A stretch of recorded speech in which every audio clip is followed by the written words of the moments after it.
Hello, it's Trish here. Just a little hello to members of the I Can Change Everything group. Just to say, how are you today? I hope you're all very well. I wanted to just touch on a subject that's come up in the group of late. Just a quick one, really, in relation to the matter of self love and also how that connects to compassion for others. Um, Certainly in my experience in my own life and also in my experience of working with people who are in abusive relationships, there's an issue that can come up from time to time, well, lots actually, where because women are primarily conditioned as we grow up from being little girls to care for other people and to almost put the value of other people before our own. In fact, I don't think there's really an almost about it. It's very much a part of being um, trained to be women.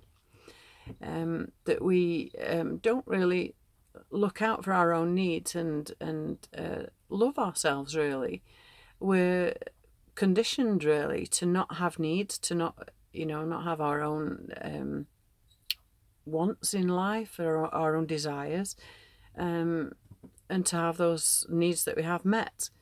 We're not taught how to do that. We're really taught not to have needs almost, that it's selfish and self absorbed to, be thinking about ourselves. Um, in my experience, I have to say that my deep compassion for other people really led me to not have compassion for me in my own relationship. I cared so much. I've always been very compassionate about men. I grew up around men. I was very close to my dad, had three brothers, um, and I was very engaged with them as I was growing up. And I certainly grew up in the patriarchal model of human relationships where men really weren't allowed to have sensitive feelings, or that it was considered not masculine.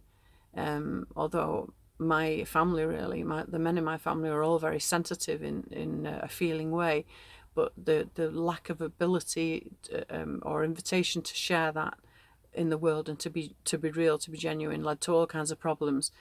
So I was always a bit of a sucker for confused and sometimes difficult men.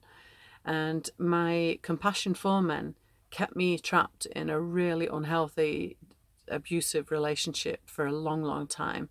Um, and it was only really when I began to see that, you know what, accepting this and, excusing it, feeling sorry for what my ex was going through, that to be as he was, um, made me forget I wasn't showing any compassion for me. Because it was damaging to me in so many ways, and to my family and my sons, to be around that hostility and anger all the time. That was the situation for me. I don't really want to go into the ins and outs of it because I don't want to focus on the negatives.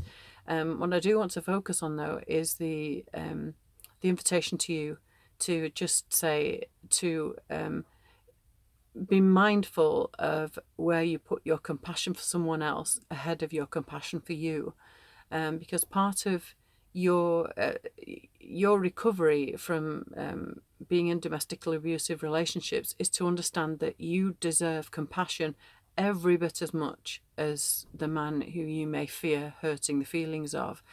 Um, if a man is treating you abusively, then he's not really showing a hell of a lot of feeling about how you are affected by his behaviour. So it's really important in regards to whether we love ourselves. Really, it's a funny concept to get your head around, that self love. It's given all sorts of strange. Bad press, I think, that you're supposed to stand there looking in the mirror saying, I love you, I love you, I love you. And that though that may work for some people, it can be really difficult to do that when you're not really feeling in a place of great self-love. And certainly if you're with somebody who continually behaves abusively towards you, which has a devastating effect on your self-esteem. So I want to invite you really to bear in mind that when it comes to having compassion to other people, that's a wonderful thing. Make no mistake about it, it is. But it's just as important and wonderful that you have love and esteem for yourself.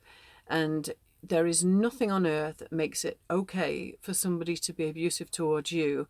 And, you being around for that and staying around for that is compassion gone mad, really, because you can't put somebody else before you. You may have heard the oxygen mask analogy that if a plane's going down, if you, hopefully survive, but if you want to help somebody next to you, a child or something, you need to have your oxygen mask on, because at some point you're going to pass out and you won't be any use to anyone.